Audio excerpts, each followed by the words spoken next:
What's up everyone, welcome back to another video. My name is Julian Sisofo. So you may have seen those pizzas with massive crust all over social media. Well, that is actually one of the hardest styles of pizza to master. It's called a high hydration Canotto style pizza. And today I'm here to break it down for you step by step so you can learn everything at home.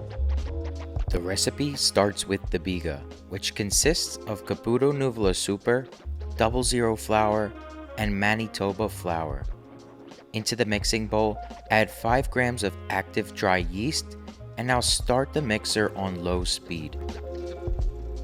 We will start to stream in very cold water around 40 degrees Fahrenheit.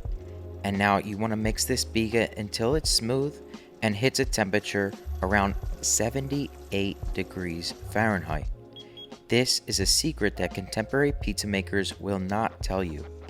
Mixing the Biga until smooth will create a more voluminous rise in your crust without the fear of having a chewy dough. I allowed this 50% hydration Biga to rest for 5 minutes before I'm going to form it into the shape of the container it will rest in.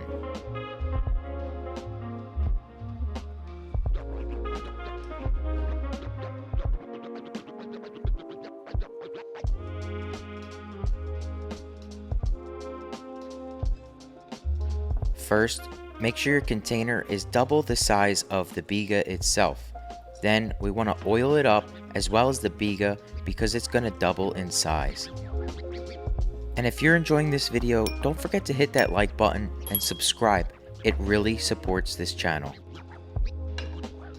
Now, there will be a significant amount of yeast in this dough to allow the entire process to thrive off of cold fermentation. Over the past 24 hours, this Biga has been fermenting and the yeast has been converting the sugars from the flour into carbon dioxide. The fragrance happens to be nice and sweet, not sour at all. So guys, comment down below if you would like to see me make a video explaining in depth the benefits of cold fermentation. As you can see, the Biga has a beautiful cell structure. Now let's break it down into small pieces and keep it as cold as possible, nice and refrigerated. It should stay around 40 to 50 degrees Fahrenheit. And for this recipe, we'll be using crushed ice when mixing the dough. Now add the Biga into the mixer as well as the small amount of cold water at 40 degrees Fahrenheit to start out the mix on low speed. I created a whole blog about this dough on my website, juliansisofo.com, or you could wait until the end of this video or just check out the description. Now, as soon as this Biga absorbs the water, go in with half the amount of crushed ice. Now continue mixing until the dough clings to the mixer's hook and then finish off with the rest of crushed ice. Mixing on low speed earlier on will allow you more time to build the gluten structure.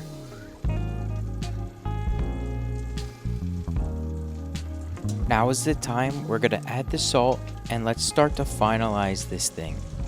Max out the speed on your mixer. I have it at 300 RPMs and we're going to mix the dough until smooth and it reads a final temperature of 68 degrees Fahrenheit. Very soon in this video, I will explain the reasoning behind the final temperature.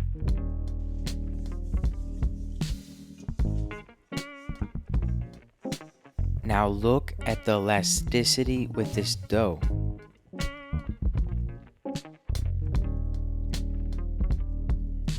And believe it or not, I will not do any lamination folds here.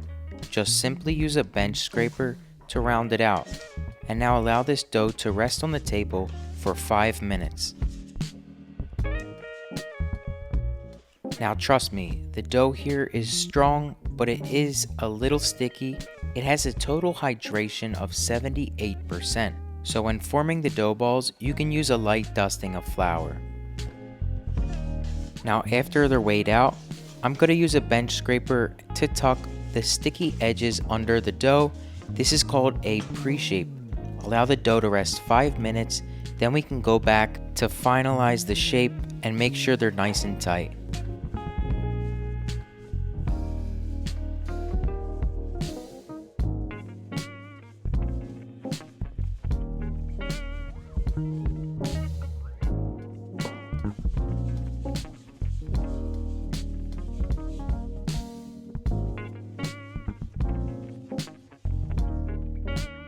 You would be surprised, but this high hydration dough remains nice, round, and strong. Let's oil up these containers and allow these dough balls to ferment for 24 hours cold proof. So this dough that I made is built for cold fermentation. Why?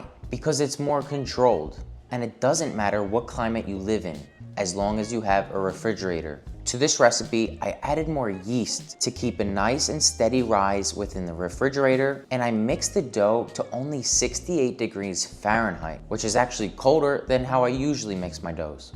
And this is due to the higher hydration, so the dough and gluten structure stays strong and not too sticky. So the slow and cold fermentation provides better flavor and the perfect texture for this Canotto style pizza. Please stick around till the end to see how this dough comes together and how cold fermentation affects the final product. Just so you know, this dough can last up to 24 hours of refrigeration, and it should double in size and be ready to go straight from the fridge.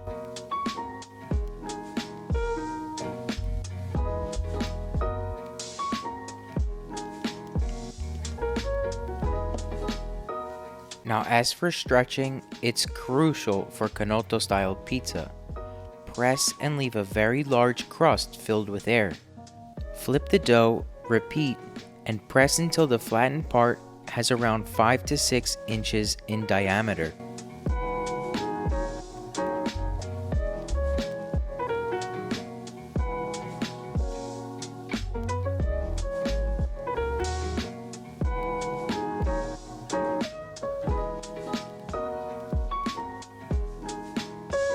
From here, you want to stretch the dough onto your knuckles only a few times and you're ready to build your pizza. The dough is only halfway stretched because after the toppings go on, we'll go ahead and stretch it some more.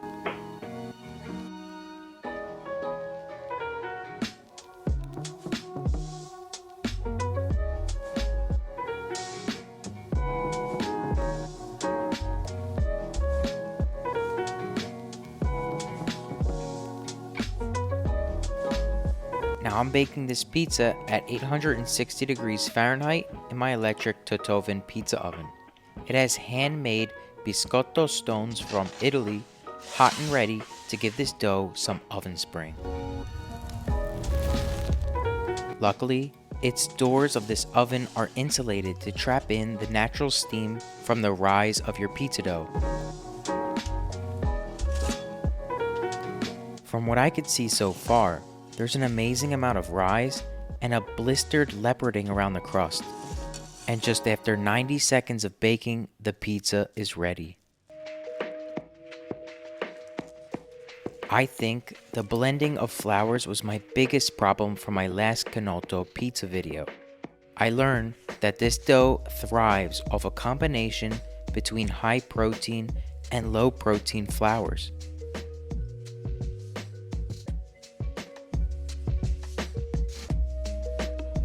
Now this pizza is very well baked and resembles a contemporary margherita style pizza with that puffy crust. And the toppings melted harmoniously as the crust blistered. Now this is not the crispiest cornicione, however it's well baked and full of air. It kind of reminds me of Anthony Mangieri's pizza over in Una Pizza Napolitana, New York City. Now, using these scissors is a technique for contemporary pizza makers to discover the fermentation and success that the pizza maker had with their dough. Now, if you're willing to experiment with dough and ready to dive into high hydration, this recipe here is for you. However, personally, I prefer a hydration around 68 to 70% for from my classic Neapolitan style pizzas. This dough was extremely flavorful, soft with a slight chew that reminds you of Naples. And the interior of the crust is so fluffy and well baked, I even recommend dipping it in some good extra virgin olive oil. Overall, this is a very approachable recipe for any intermediate pizza makers. It's 100% Biga and 100% cold fermentation, and I would love to hear your comments down below. Thank you for watching.